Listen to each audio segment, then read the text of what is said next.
Agora vamos continuar falando, então, Alex, aí de outros cases aqui do mercado, da Priner. A gente já falou de Mills aqui um pouquinho, a gente também tinha prometido falar da Priner aqui hoje, né, que reverteu o lucro e apresentou prejuízo de 1 milhão no primeiro trimestre. Mas explica melhor aí pra gente, Alex, isso, explica melhor pra gente sobre a Priner.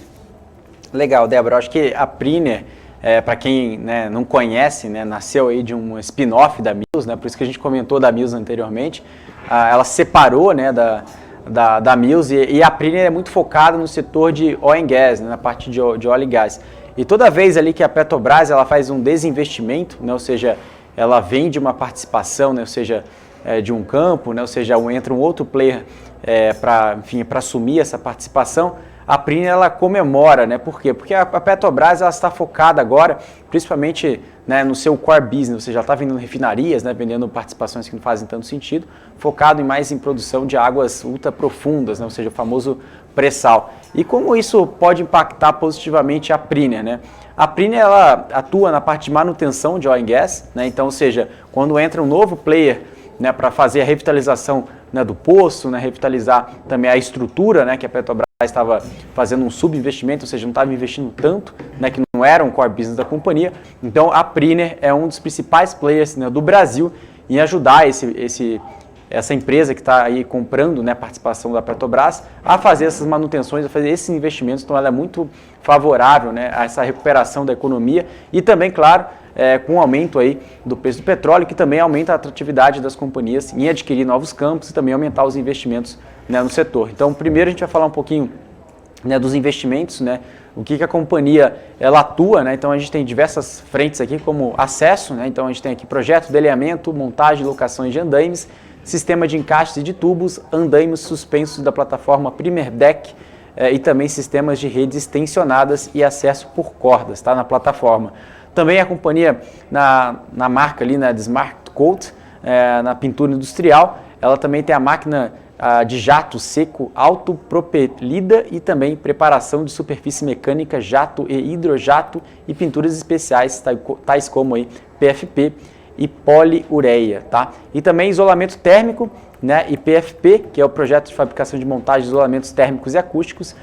Também tem jaquetas removíveis e proteção passiva contra fogo e eficiência energética. Também tem na parte de habitat, né, que é proteção de ativos e pessoas, e sistema de climatização, que chamam de Safe Cool. E também inspeção, eles têm a parte de serviços de inspeção e controle de qualidade de produtos industriais e também técnicas de ensaios não destrutivos. Tá? Então, ou seja, são muitos nomes técnicos, mas é basicamente o que a companhia utiliza no dia a dia, né? Ou seja, o que uma empresa de óleo e gás precisa, né, de manutenção quando assume aí não só os investimentos da Petrobras, mas no dia a dia, né, principalmente ali para focar ali na sua manutenção. A Priner é um grande parceiro dessas companhias, né? Então, passando para o próximo slide, a falar de alguns números financeiros aqui, como a receita líquida, né, que aumentou 10%. Né, a gente pega aqui alguns números como onshore e offshore, né, ou seja, a companhia atuando no offshore, né, que dá em torno de 41%, né, um pouco mais de 32 milhões, mas na parte de onshore que está mais presente, né, ou seja, 59% de 46,4 milhões de reais, que totaliza um número de 78,44 milhões de reais no primeiro trimestre de 2021.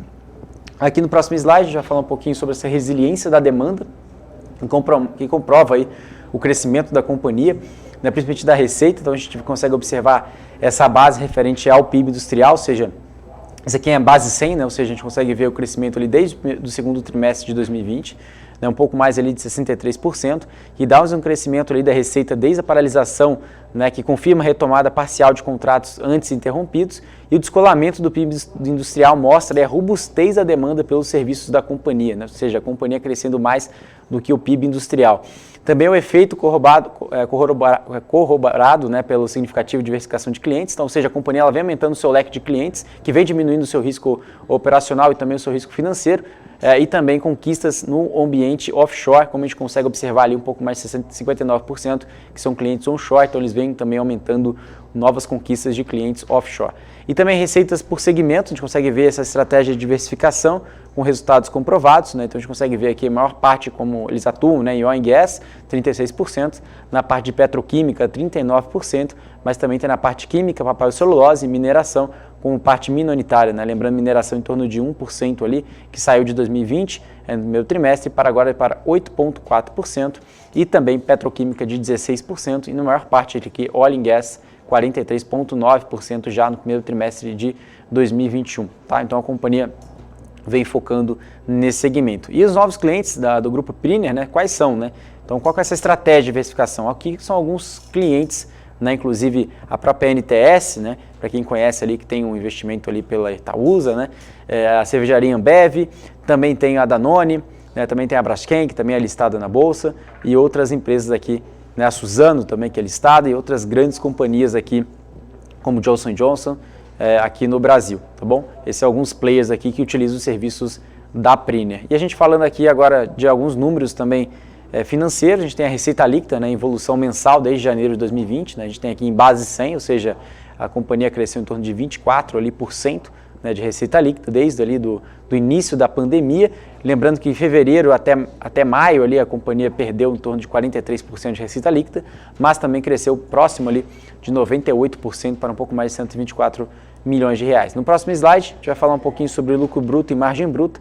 Né, a companhia cresceu um pouco mais de 21,2% para um pouco mais de 11 milhões de reais, e também a margem da companhia vem aumentando referente ao primeiro trimestre de 2020. Aqui esse gráfico no próximo slide é bem interessante, que traz aí a onda de contágio mais severa que tem impactado aí direto nos custos operacionais, porque gera aí restrições de trabalho, ou seja, esse aumento de Covid, né, de casos, principalmente quando a gente olha para trás, né, ou seja, lá no segundo tri, trouxe ali restrições de trabalho, aumento de custos, porque trouxe aí bloqueio de cidades, limite de taxa de ocupação de hotéis, restaurantes e meios de transportes mais inacessíveis, né, no momento, e limites de acesso de funcionários nas plantas industriais, gerando maior ociosidade, ou seja, a maior parte dos funcionários não podiam trabalhar porque não podia fazer ali a aglomeração, né, ou seja, tinha que respeitar ali o distanciamento e também a relação ali da quarentena, né. Também teve o aumento do absenteísmo, né, ou seja, cada vez mais os funcionários não queriam voltar ao trabalho por essa relação de insegurança, né, ou seja, insegurança referente ao cenário macro, né, do Covid, e também o afastamento de equipes inteiras por período de 14 dias, que é a famosa quarentena.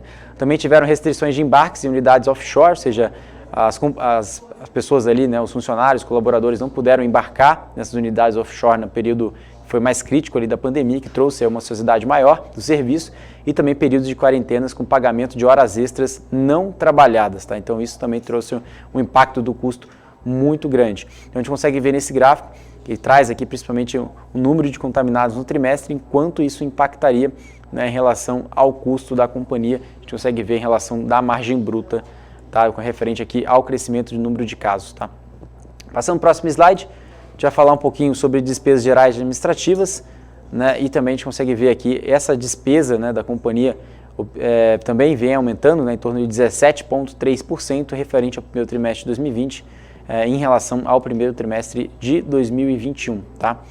Agora a gente vai falar sobre o EBITDA e também a margem EBITDA, né, geração de caixa operacional.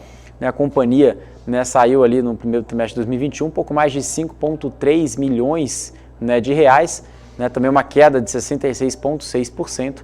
O número anterior era em torno de 15,8 milhões de reais e também a margem, né, também caiu para um pouco mais de 6,8%. Tá?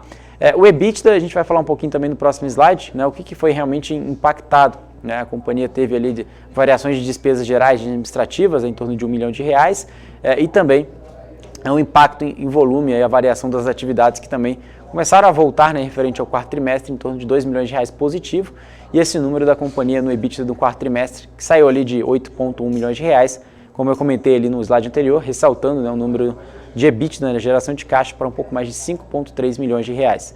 Aqui agora a gente vai falar sobre lucro líquido e margem líquida. Né, a companhia no primeiro trimestre agora teve um prejuízo, como a Débora comentou, de um pouco mais de 1 milhão de reais, e também revertendo, né, o lucro, né, de 3,2 milhões de reais no primeiro trimestre de 2020, né, com uma margem líquida estava em torno de 4,6% para agora uma margem líquida negativa de 1,3%. E agora no último slide, a gente vai falar um pouquinho sobre disponibilidade de caixa e também de dívida. Né, a companhia que mantém uma posição financeira líquida, né, no primeiro trimestre de 2021 de um pouco mais de 26,9 milhões de reais, e também uma dívida líquida por EBITDA, né, ou seja, a alavancagem da companhia em torno de 4,2 né, 4,2 vezes, né, lembrando que a companhia mantém uma disponibilidade de caixa, né, de 78,5, né, milhões de reais. Então a companhia ali tem mais caixa do que dívida, né, ou seja, a gente pegando a dívida da companhia e também a disponibilidade, consegue ver ali que a companhia está caixa líquido. Então a gente consegue ver o cronograma da amortização em torno de 19 milhões de reais em 2021, 25,2 milhões de reais em 2022 e 2023 para frente o endividamento está em torno de 6,5 milhões de reais. Débora.